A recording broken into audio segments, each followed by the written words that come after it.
Grow your cleaning business. Make more money. Have more time. This is the Profit Cleaners Podcast with your hosts, Brandon Condry and Brandon Shane.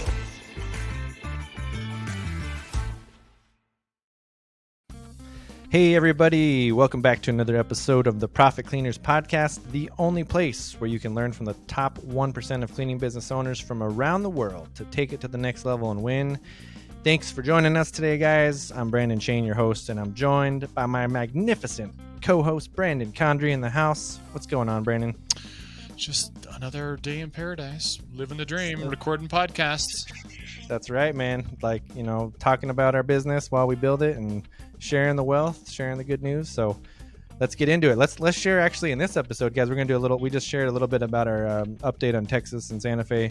This is a little part 2 of that episode. We're going to keep talking about some issues and some problems, actually, some mistakes, maybe speed bumps, because, you know, we're humans just like you guys, and life happens and crazy stuff happens. So let's just be real with you guys and tell you a few things going on behind the scenes so you guys can relate and we can all get through it together. Yeah. So let's do it, Brandon. So what's going on?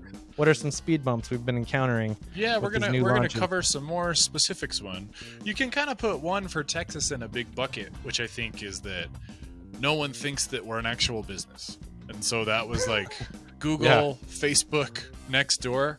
They were all like, we don't think you're real. And so part of that is because we don't have an office. Part of that is because the paperwork that we file with the state is like brand new. So when people go to like look it up, it's like not in the database yet.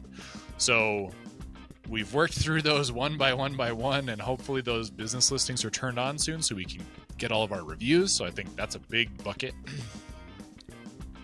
Yeah, that's been kind of discouraging, but you know, like we always say, you just got to keep pushing and get through it. Like just in the last few days, we had some of those accounts get unflagged. We're still waiting for Google My Business, but man, that's frustrating. But when it all comes around, we're, you know, no big deal. It's just we'll reach out to the customers we did free cleans for, and we'll just do it all at once. Be like, boom, boom, boom. You can review us on these places, because people are, you know, like, hey, we'd love to leave you a review, but we can, or, you know, so that's frustrating in the beginning starting out, because that's how we build a lot of our momentum is we do free review cleans, you know, help people out, get reviews, like blow past the competition, and that's been around for 20 years in just a week or two, because they have 5 reviews still. Yeah. And then so yeah, that's been frustrating for sure. And I've been working through that with our marketing manager, and we're like, man, why is Google and these places like so hard to work with? I think part of it is Nextdoor and probably Google too, just like laid off a lot of employees, so maybe they're short staffed, and maybe that's part of the reason we're having such delays. But they're also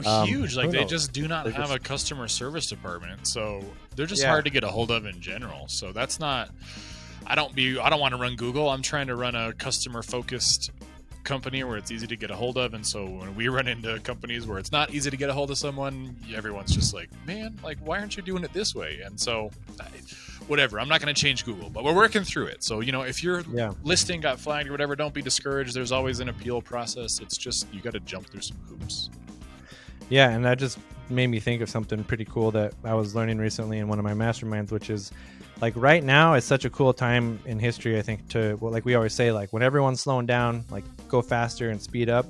And that's still happening like in the world right now. And a lot of these big companies like the Googles of the world, like these big behemoth giant brands that are just so big, but they're going to start cutting costs, and they're going to start doing stuff that's going to limit the customer experience, and it's going to lessen maybe the loyalty, even like some of the perks and things that some of these brands, maybe even your competition in the cleaning market might be doing these same things. And so that's an opportunity for you to, it's like a land grab to go in there and just grab that market share and go do what your competition's unwilling to do. Like Google, just like pick up your phone and help people that are your customers, right? So if there's big companies in your town that are cutting costs, that are doing stuff to, you know, basically just, you know, lower their quality and their standards and their excellence, like that's an opportunity for you to hop in there and do it better and grab that market share as we kind of come out of this over the next few years, and you guys can be number one in your market, and you can own that market share and jump in there. So don't let it discourage you. See it as an opportunity. So what else, Brandon? What are some other speed bumps? Yeah, so the other ones, we had an issue with our payroll company that really made me mad. And if you're in our Facebook groups, that's why I've been asking about Gusto and things like that. So when we opened a second location, the way that our payroll provider, Paylocity, said we would do it is you just set it up. And then the downside was if you were getting a paper check, which is not a lot of employees, but we do have several that get paper checks. The way we used to do it is they would overnight us by UPS a package of checks, and then we would hand them out in the office on payday. Well, when we switched to Texas, so like we can only send that packet one place. So you either have to send it on or we can just mail it to everyone individually. And so we're like, hey, that sounds great. We'll just mail it individually. And so we did it that way. And then it turns out the Postal Service kind of sucks. And so people lost checks. We've had people that didn't get checks for like 11 days. And like, this is an entry level service job, you know? And so people are living paycheck to paycheck down there. So yeah. It was very frustrating. And so we're trying to figure out if we need to bounce and go somewhere else. Yeah. I mean, that's and you said it earlier this week, man. You're like, you can't mess with people's money because that's just bad juju, and it's not. You can't do that. And so we've never missed a payroll, you know. So like this happening, technically, like people missing their checks, so like that sucks, you know. So we want to overcome that and maybe look at some other options. But like, was it just the mail, like the USPS? Just mail, man. It just didn't show up, or people stole the check when it got to their mailbox, or who knows what. But the point is, I have lost all faith in the Postal Service now. And so we're going to temporarily, we switch back to just getting one packet of checks at the office, and then we're going to use UPS to then forward it to Brandon in Texas to distribute there for paper checks. Ideally, we want everyone to get direct deposit. You can just get your money right away. And in some cases, you get it the day before. So the issue with direct deposit though is it takes one payroll period, right, to get them on it. So they have to get a paper check. Yeah, you have to get a paper check in the beginning. And so we've looked into like prepaid debit cards, but either we're paying a fee or they're paying a fee to access their money, which just doesn't feel right. And so the ones that missed their checks, we did have one straight up quit. She was really mad. I totally understand that. We did not pay you in a timely fashion. That sucks. Even though we were really good at it for years. Not a lot of loyalty there on the paycheck thing when you screw up someone's like cash. So what we did with that one is we just canceled that check and printed one in the office. We do have check stock to print payroll stuff in the office. And so we did that and, you know, hopefully save that employee. But I think long term, I'm shopping somewhere else, man. Paylocity really... I'm not doing this without contacting them. We contacted them multiple times. They were like, we can't do anything about it. Like we did our job. We got it in the mail. I'm like, man, this is ridiculous. So I'm looking somewhere else to see if there's a better option. So we're entertaining Gusto. I've heard only good things about Gusto. So I'm going to set up a meeting with them and go do a demo. Mm-hmm. If I can record it, we'll put it up, you know, in the Facebook groups. So if you're not in the Facebook groups, certainly consider joining. You can find those at profitcleaners.com. And if I can get a copy of a video of me getting a demo of Gusto, I will put it up there and we'll see if it's good or bad or whatever. But I'm mad about the payroll thing. Yeah, that is super frustrating. And we've gone through already one payroll company, right? Paychecks before. Three. We had three Paychecks. We left and went to a local provider, which I loved. That was super small. And then later they sold to Paychecks. So we went back with Paychecks and I was like, no, I'm not doing this again. And so then we ended up with Paylocity after shopping it around. Back then when we signed up with Paylocity, Gusto was quite small. They really were focused on like entrepreneurs that wanted to run payroll from their app and they just didn't offer it. It's grown into this full service HR suite, benefits administration. Like it's a big deal payroll company now. And so like, that's why I want to look at it again. So I think it's kind of maybe grown up to us.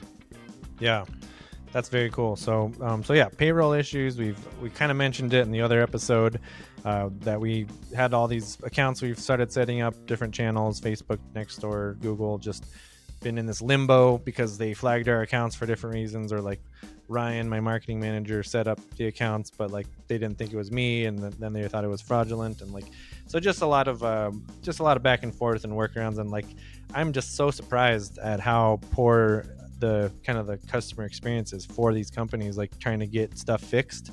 It's been a nightmare. Like they say, like, you know, it'll take 1 or 2 days or a week, and it hasn't been. It's been weeks now, you know. Yeah. So we'll work through it though. So like if you've got that going on, just keep plugging away. It'll happen.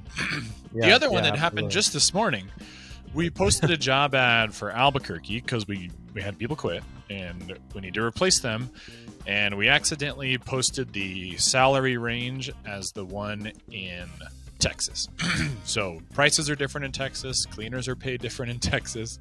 And then we had one of the cleaners who's currently employed at about $3 an hour less find that job ad. And she was mad, notably speaking. And they all talk about it on the back end. So we had to quickly explain the situation, which I don't even think we've done yet. So as soon as we get off, Brandon's got to send this message. We need to get that out there. But like, look, that was the wrong city.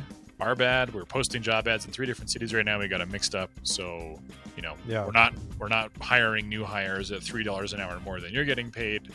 It was just a mistake. So that's a little lesson there that, you know, the devil's in the details, man. You can do things perfectly for 6 years and you screw up and everyone thinks that you're hiring new hires at $3 an hour more than what you're paying people that have been there for 2 years.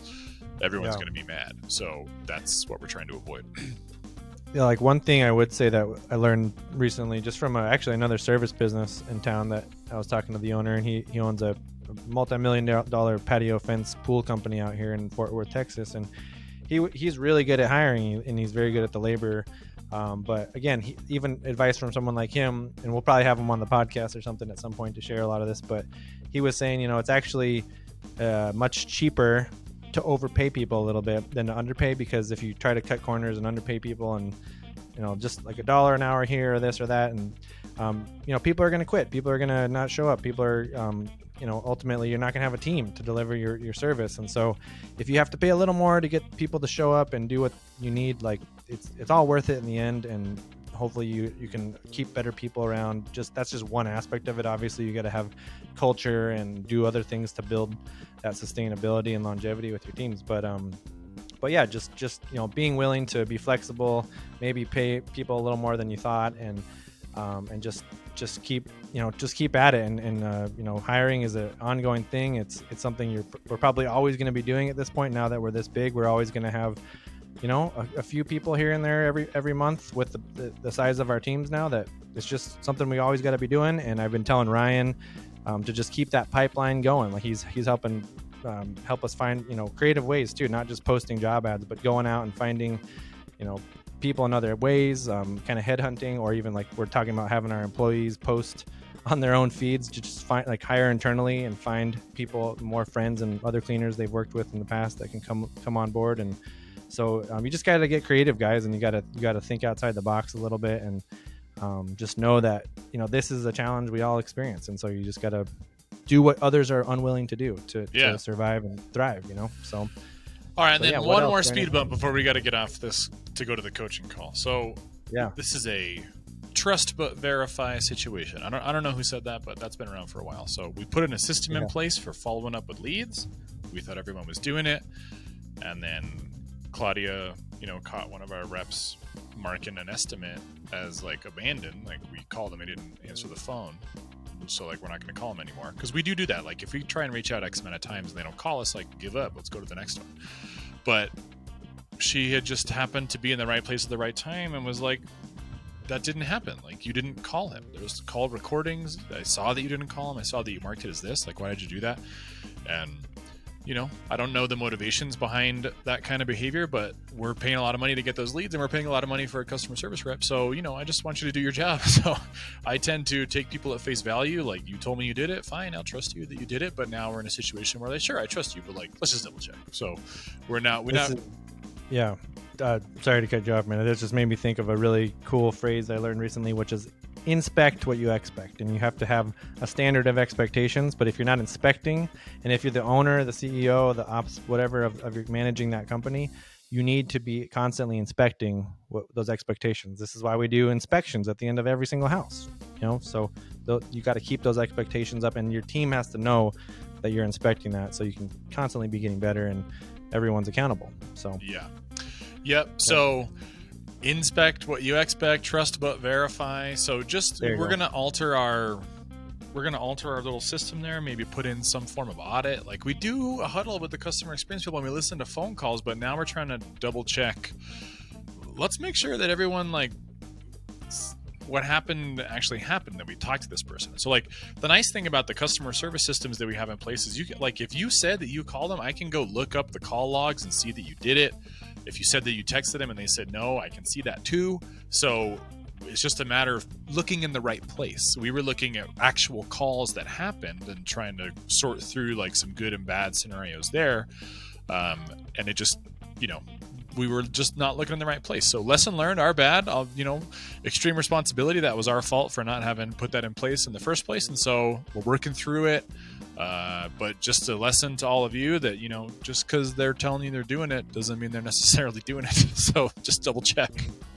Yeah, exactly. Double check, and you just got to constantly have that accountability in place. So yeah. But that's it, guys. These are all problems. There's a silver lining. Those are opportunities. We're going to solve them. We're going to keep going, and just keep getting better. So if you guys haven't checked out the masterclass yet, check it out. It's profitcleaners.com/masterclass. If you guys are getting any value out of this show, if you're learning something, getting inspired, makes you smile, make you laugh, made you learn something, whatever, share it out. Share it to a friend. Leave us a review, subscribe, and help us all win together, guys. So I think that's it, Brandon, right? In the meantime, keep it clean. Keep it clean. Thanks for joining us today. To get more info, including show notes, updates, trainings, and super cool free stuff, head over to profitcleaners.com. And remember, keep it clean.